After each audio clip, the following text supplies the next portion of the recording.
Hi guys, and welcome back to my channel. In today's video I'm going to be showing you guys how to make a tomato jam recipe.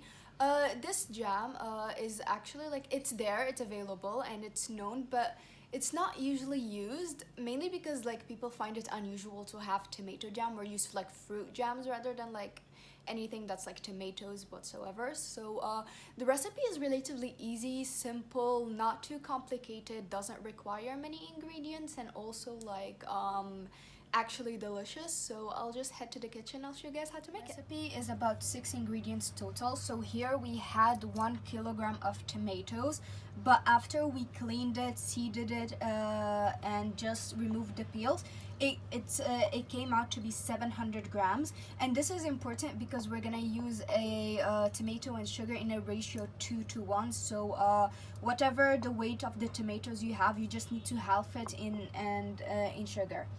And you can add more sugar if you want, depends on how you like your jam. If you like it sweet, you can add more.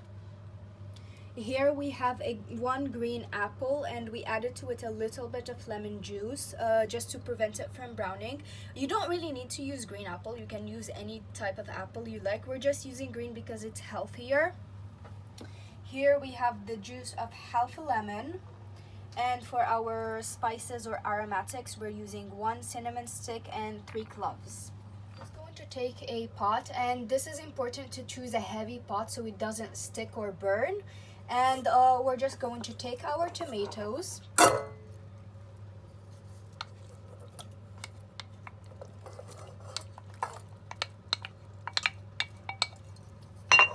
And our apples, as well as our aromatics, and we put it over the stove top. Just give it a gentle mix, and we put it over a low to medium heat and let it boil. At this stage we do not add our sugar or lemon, just so that it can give the time. So we give the time for our tomatoes and apples to open and give us this very silky texture. So now we just let it boil or simmer over this heat, and I'll get back to you guys when it starts to boil. And the reason we're not gonna add the sugar is just so if we add the sugar and lemon juice right now, it's going to leave the jam with this very chunky tomatoes and apple pieces, and we don't want that. We like the jam to be the jam should be silky and smooth. So now, as you can see, the tomatoes have started to open up, and the apples are starting to get soft. You can easily cut through them. So now you just add in your sugar.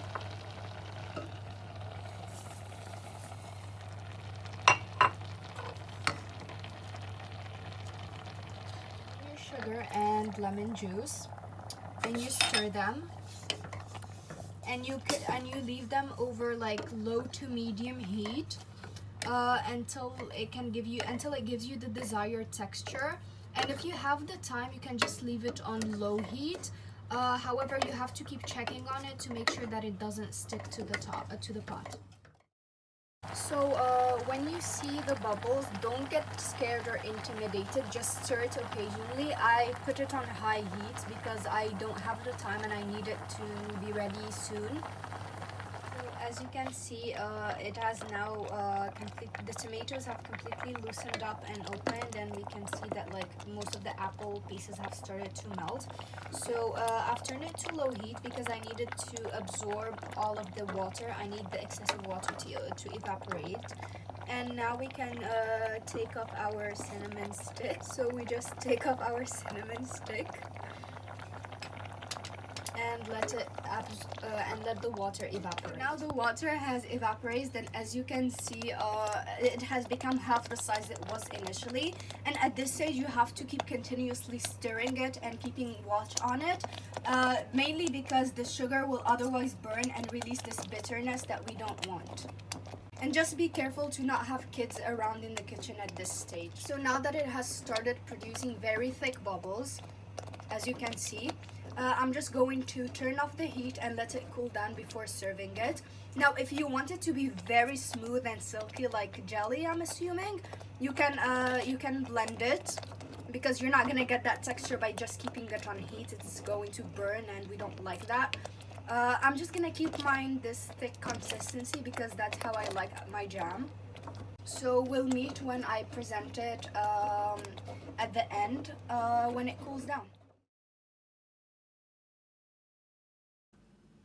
So this is what it looks like now that it has cooled, and we've served it in this beautiful container that looks very fit for jams.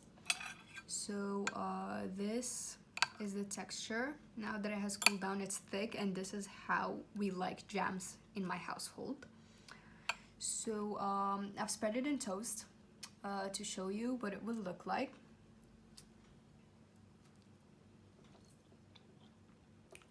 Wow, this might be the best thing I've made so far in my entire life. The bread is not toasted. I don't like it that way, but it's still good. I feel like it would be better in like toasted bread with butter and jam, or like in Moroccan bread.